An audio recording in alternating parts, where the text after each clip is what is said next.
Most influencers fall off and go broke. Even though most people want to be influencers, this is a simple fact about it. I'll tell you why. So I knew this kid back in high school. If you watch my old video on high school, you know why I smiled there. But anyway, this kid had it all. Well, not really, but he was really good looking. And he blew up on TikTok, and you've all definitely seen this kid. He's from my town, so I knew him pretty well, and he went to LA, moved to LA. Bro's getting the views, bro's getting the brand deals. He was making stupid, retarded money, bro. But the lifestyle kind of got him, bro, because he figured, you know, the views are forever, my followers are forever. So he just kept buying more and more stuff. He was renting like a really expensive house out there.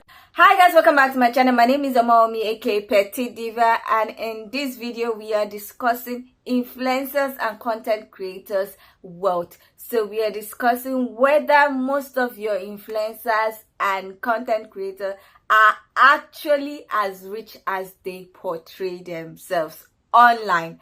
And this video is inspired by the contrast between this Jackie Aina's video and this lady who was practically crying that she doesn't think she's going to make it as a content creator because she doesn't have the money to look a certain kind of way online. Apparently today we are talking about what we like to splurge on, what we like to spend our money on. Now before some of y'all get your skims tied in a knot, I grew up poor. These are things I splurge on now because I can. If circumstances change for whatever reason and I had to go back to my old life, because you know, things happen, this wouldn't even be a conversation. But that is not the case, and we don't claim that in Jesus' name. Okay, let's go. Other people's babies.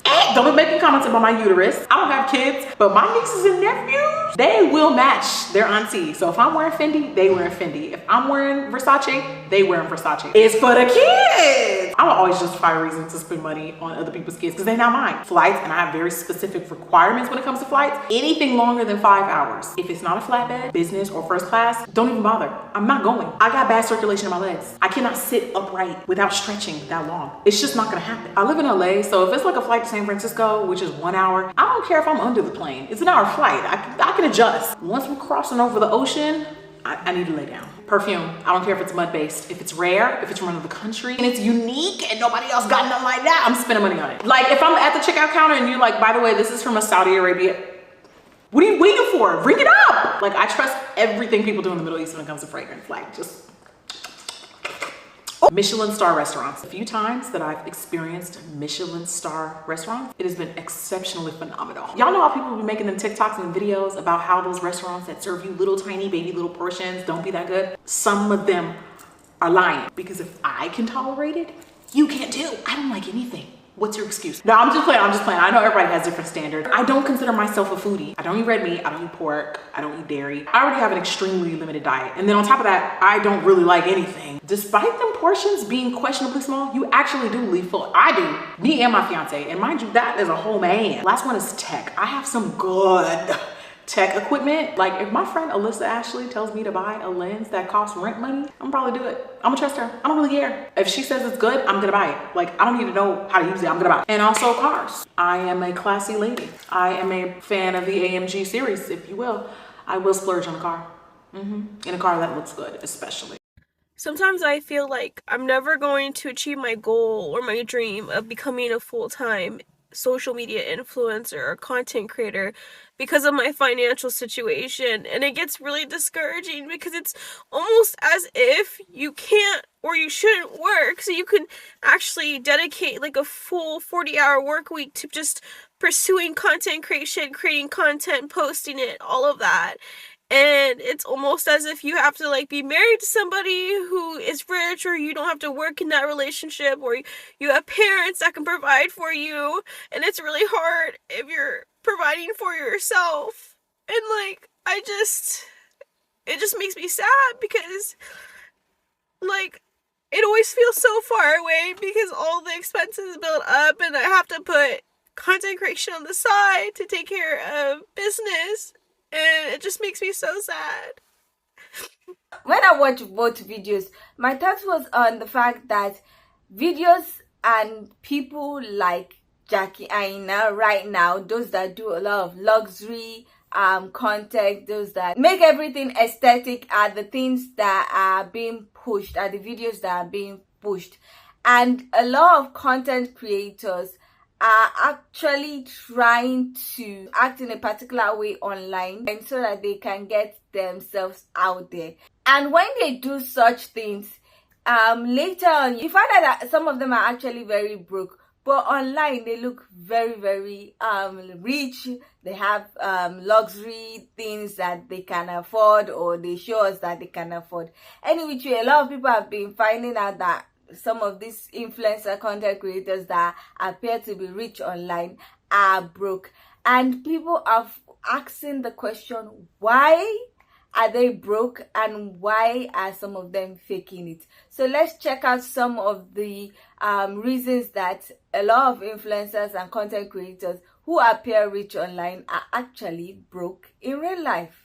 Every time I open up this app, I kid you not, I see somebody talking about how are these 19 and 20-year-old influencers living in these skyrise apartments, driving fucking Lamborghinis, unboxing a $500 to $2,000 bag every week.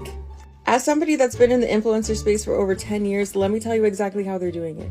Obviously, some people are born lucky. They get born into rich families and their families take care of them, so they're able to shop like that. But let me tell you about the other 90%. I told you guys in a previous TikTok that I witnessed somebody's card get declined, and they managed to open up another line of credit on their phone in under 10 minutes and pay for said bag that was thousands of dollars.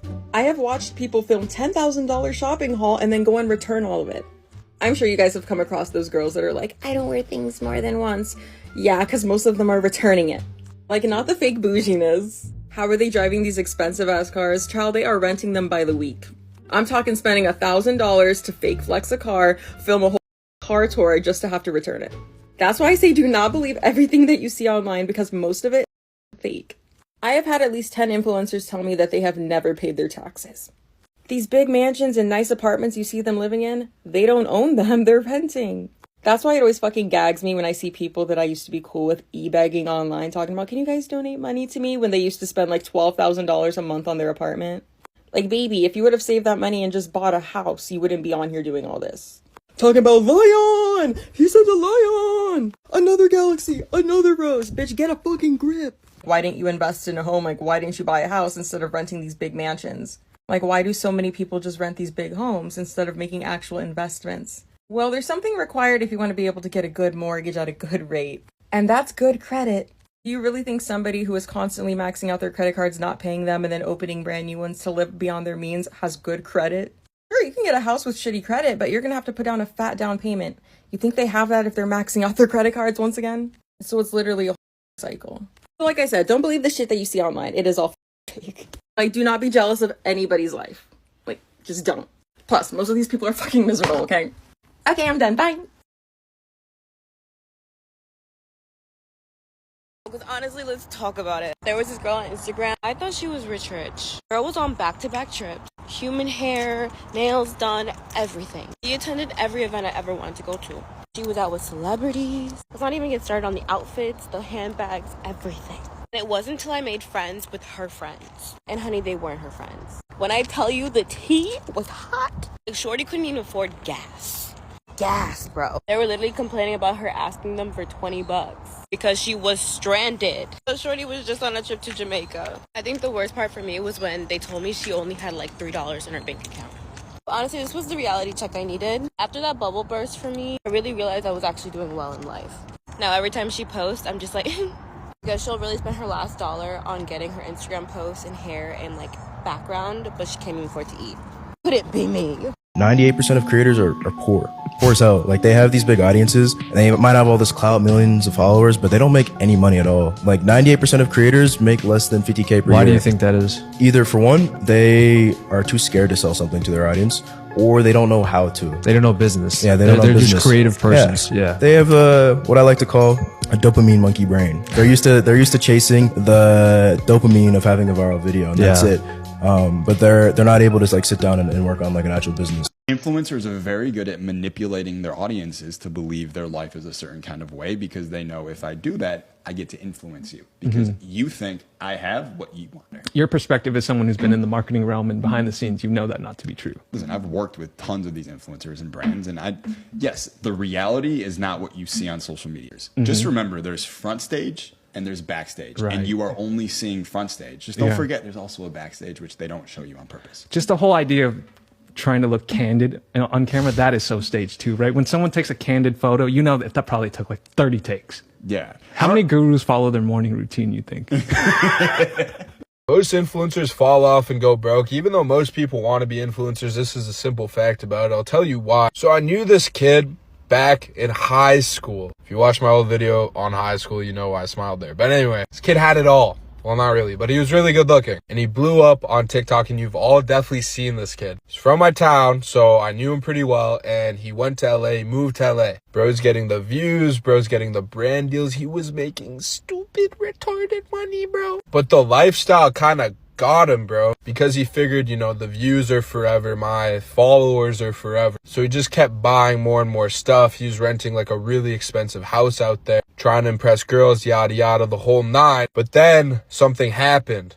The views dried up. And so when you're on social media, you have a shelf life. This happens to every creator. Views dry up. So what you do before that happens is you build a little infrastructure for yourself so you can financially sustain when you like fall off, so you can adapt and reinvent yourself. So that's why I have Retaliation Project, the best clothing brand in the game. So I don't need to get 400 million views on YouTube. I still have a way of making money. But anyway, point is, he did not do that. He just spunked his money, and so that put a lot of pressure on him. So then he had to go back to Canada, work a job, and when he was working a job, he couldn't post videos anymore. So he ended up losing like his whole platform pretty much. He doesn't post anymore. And before you come at me, he said I could post this because he just doesn't care. A lot of y'all want to do social media, but you need a plan to be the man or the woman.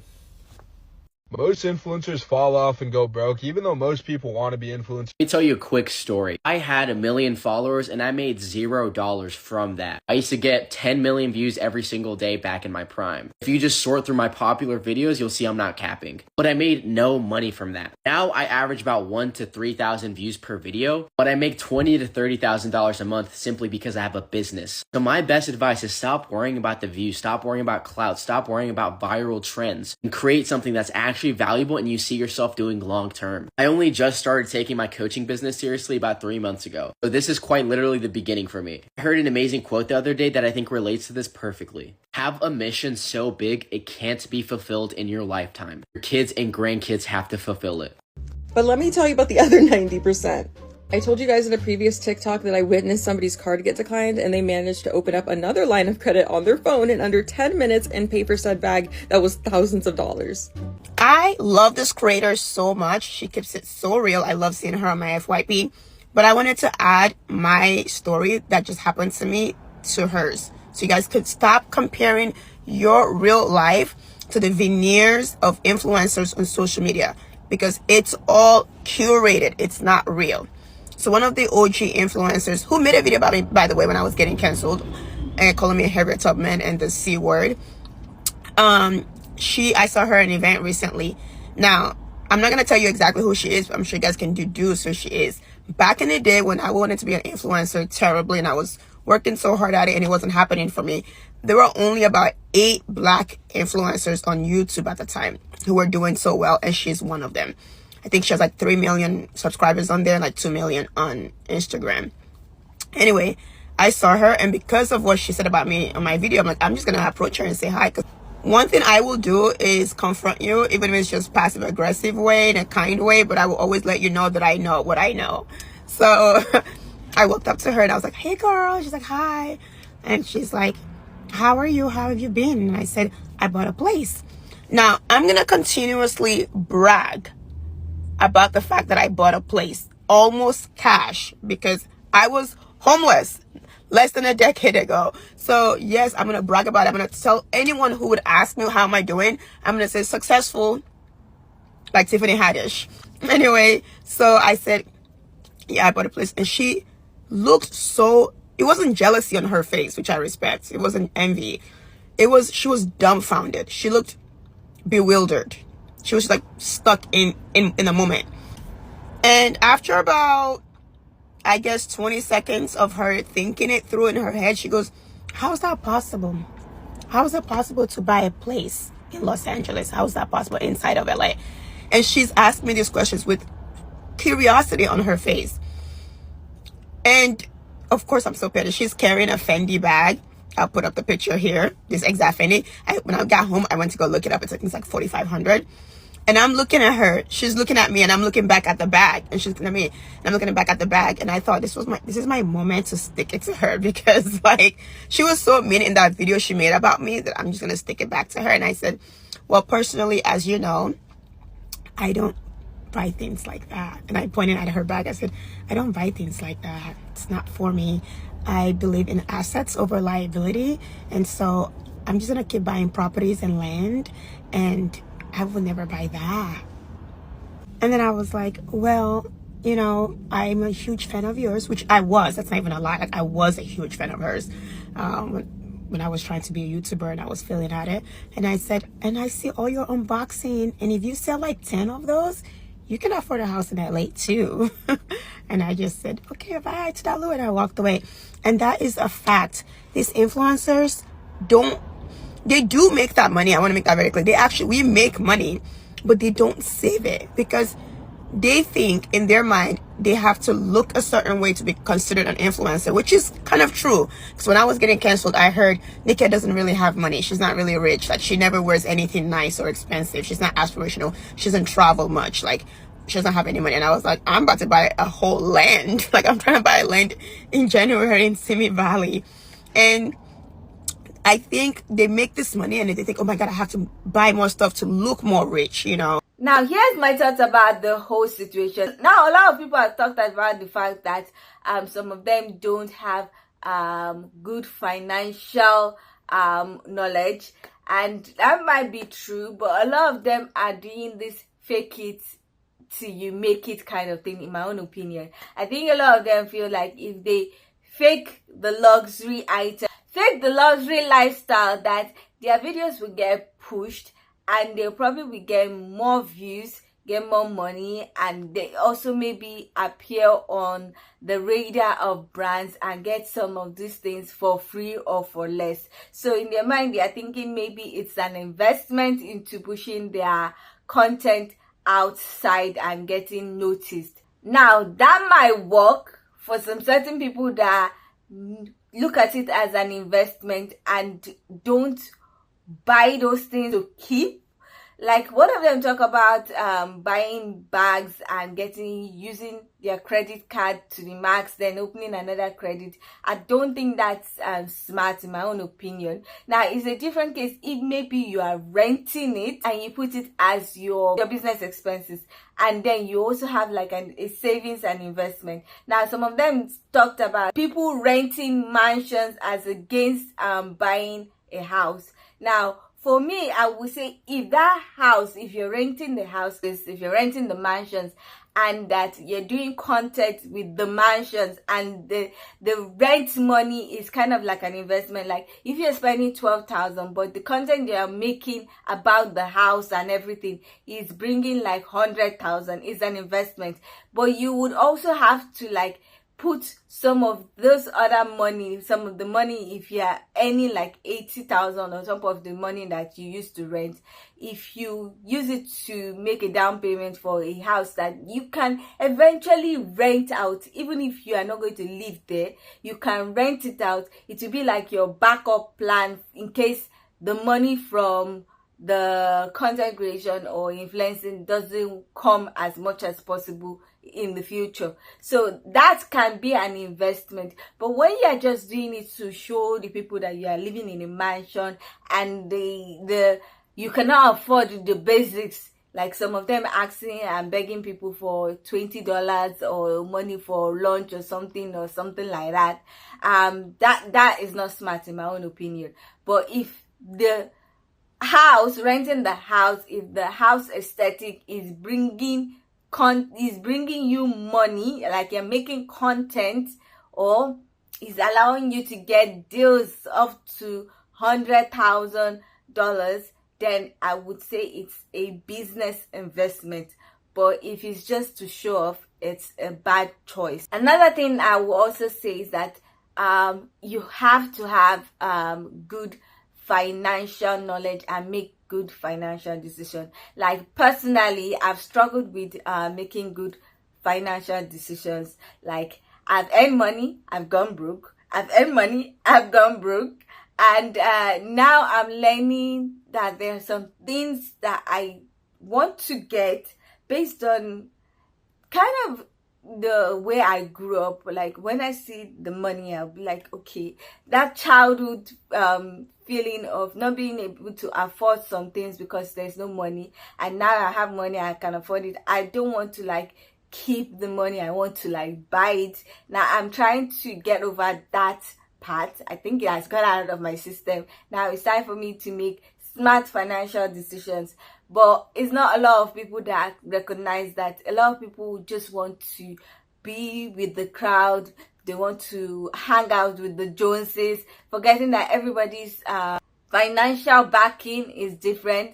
They hang out with somebody who has a father or some that would always drop money, and you that you're just making money from content creation, from influencing, thinking you're the ish, and then you now continue to spend like them. Then later on, when the views dry up, because when you become unrelatable, if your content was relatable and that was what was bringing you money, when you reach a certain level of unrelatability, if that's the word, you will notice that your views would dry up. Like some of them have complained that some people continue to keep up with the Joneses, and when the views kind of reduced, they could not keep up with the Joneses anymore. And that's why you see a lot of people have even said that they've gone back to their 9-to-5 job because views kind of reduced and they made bad financial decisions. So anyway, I think a lot of the influencers don't have that financial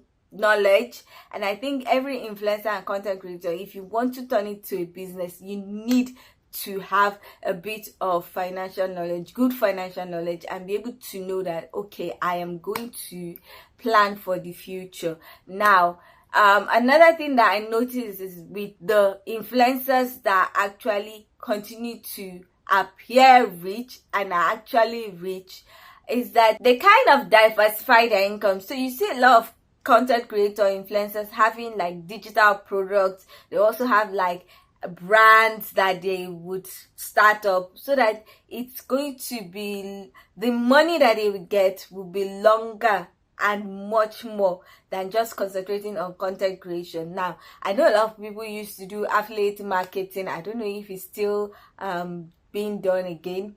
A lot of people used to do affiliate marketing like with Amazon and the rest, and then they feature a product and then link to their store. I have a store, so please check it out. The link is in the description box. And so they kind of have that option. Some people, like I said, will do digital products. Some people will offer services. They'll do like coaching. Like for me, I offered some services on my other channel, and I didn't need to get a lot of views to get clients. With 1,000 to 5,000 views, that's how much I was getting on my other videos, or to even like 20,000. I was getting like maybe like 2 or 3 or 4 clients per month, and it was okay. So it was diversifying my income. So some people, I noticed they do that. You see people like Jackie Aina has done the luxury candle and the rest. People like Huda Beauty that started as a content creator, influencer. She has a Huda Beauty brand. So many people do that, people to kind of diversify their income, that so that even if the views are not that millions that they used to get, with just a few 100,000, you can still get like maybe 10% or 5% or even 1% buying your product, or even using your services, which will help to augment the money that you get from influencing or content creation. So that is something that I think influencers and content creators need to consider. But the fact is that not a lot of people can be entrepreneurs, and that is the truth. Some people don't like it. So I would say that if you cannot be an entrepreneur, if you cannot have a brand, if you cannot offer any service or product or something, you can make better spending decision or better financial decisions. So you should not buy things just to keep up with the Joneses. You should have like things that you're investing in, stocks, I don't know, or something, maybe invest in small businesses or something like that. You should have savings, you should have investment, that you know that it gets to a point where your investment is now able to supply the amount that you need to survive, or and even splurge a little bit. Then you know that okay, you are doing well, in my own opinion.